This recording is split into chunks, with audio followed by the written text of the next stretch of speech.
Hello, welcome to the visual screening training. This training was provided by the Multnomah Education Service District in partnership with Portland Public Schools. The objectives of this training are: 1, to understand the difference between a visual screening for illness symptoms and a full screening. 2, identify which symptoms to look for when visually screening students. And 3, identify appropriate next steps if illness is suspected. Visual screening involves only passively screening students for the symptoms that can be readily observed, such as a cough. A full screening provided by a SHA or school nurse or trained staff involves asking the students questions about their symptoms, measuring temperature, as well as observing the student for symptoms of illness in the symptom space or isolation space. Some of the advantages of visual screening include: students are not delayed as they enter the building. The visual screener can maintain at least 6 feet of distance from the students, and additional PPE is not required. Screeners are only required to wear a mask. During a visual screening, if the student has any observable symptoms or if the student has any illness complaints, they need to be referred to for a full screening. Just to be clear, during a visual screening, students are not interviewed or asked about illness symptoms they may be experiencing. But if the student shares with school staff that they don't feel well, then they will need to receive a full screening by designated staff to determine if they have excludable illness symptoms.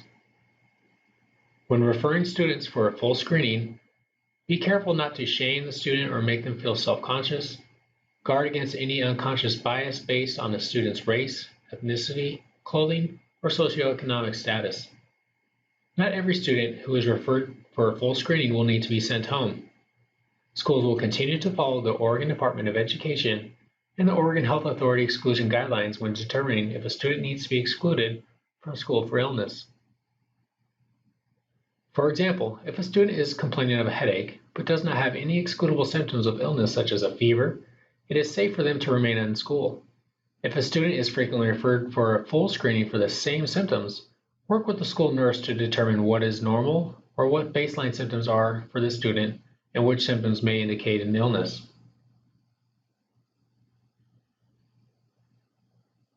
Visually screen students for illness as they board the bus, enter the school building, and throughout the school day.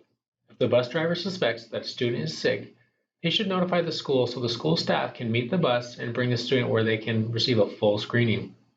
We want to avoid having multiple students come to the office or health room at once. So if a school staff suspect that a student has become sick during the school day, they should call ahead before sending the student for a full screening. Visual screening involves looking for symptoms that can be readily observed. An individual who is ill may exhibit the following symptoms. They may seem especially tired or fatigued. Children may also seem irritable or fussy. They may be flushed, pale, or dusky. They have a new or worsening cough. They may have respiratory symptoms they do not usually experience, or they have a shortness of breath. They may shiver, feel cold, or have chills, or they may be vomiting. Let's discuss each of these symptoms in a little more detail. Young children or students who are nonverbal may have difficulty describing how they feel. A change in behavior, such as irritability or fussiness, could indicate that they do not feel well. Lethargy and fatigue are often used interchangeably to describe drowsiness, tiredness, low energy, or sluggishness. These are common symptoms of illness, and often the first symptoms we notice in children. They tend to slow down, fall asleep easily, and generally seem less energetic than usual. It is appropriate to refer these students for a full screening if they seem especially tired or fall asleep in class. Keep in mind, however, that some students do not get enough sleep and may also appear sluggish in the morning. It is important to be familiar with the students. If you find that you are referring the same student for a full screening most mornings, and yet the student does not need to be sent home for illness, you might consider speaking with the school nurse so that they can see if something else is going on with the student.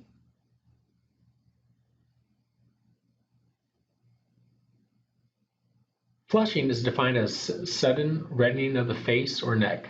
A fever can cause the face to flush or appear red.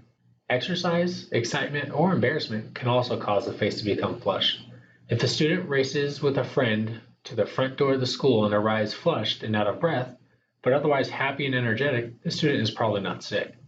But if the student arrives at the school with a flushed face and also appears lethargic and fatigued, like we discussed in the last slide, then you will want to refer the student for a full screening. Abnormal loss of color to the face or lips causes students with fair complexions to become pale, while students with darker complexions appear dusky. This could be caused from decreased oxygen in the blood due to acute conditions that cause difficulty breathing or chronic conditions like anemias. If you observe a student with fair skin that seems very pale, but their lips are rosy, then this is probably normal for them. You will want to refer a student for a full screening if the student's coloration looks different from what is their normal. Reach out to your school nurse if you have concerns about a student. Students with asthma or other chronic respiratory conditions may experience frequent coughing or shortness of breath as part of their baseline symptoms. Physical activity, cold air, smoke, and illness are a few triggers that can make these symptoms worse. The school nurse will notify designated school staff which students have asthma. Make sure the nurse knows which staff is designated to visually screen students. A new cough or a cough that is getting worse could be a sign that the student with asthma is getting sick. These students should have a rescue inhaler at school to relieve symptoms. If their new or worsening symptoms of cough or shortness of breath do not improve after using their inhaler, they will need to be sent home. After experiencing illness, students are permitted to return to school after they have isolated at home for the specific period, as long as they are fever-free and their symptoms are improving. This means that a student with asthma may be recovered from their illness, but may continue to cough for days or to weeks.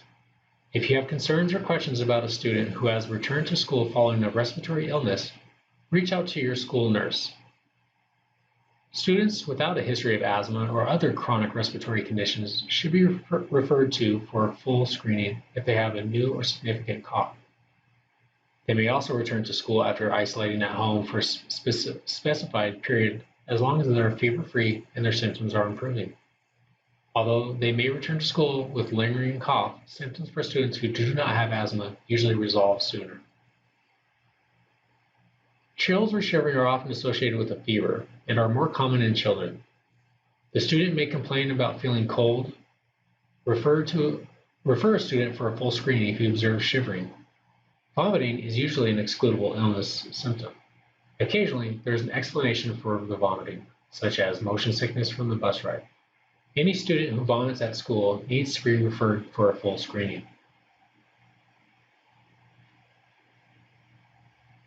Although you will not be interviewing students during a visual screening, you may have students volunteer information about illness symptoms they are experiencing. Refer a student for a full screening if they complain of nausea, vomiting or diarrhea, headache, muscle pain, fever or feeling cold, sore throat, loss of taste or smell. Call 911 if you observe anyone, staff or student, with trouble breathing, new confusion or inability to awaken, blue or grayish lips or face, or complaints of persistent pain or pressure in the chest. Please submit any questions or concerns that you might have to staysafe@pps.net or connect with your supervisor. Thank you.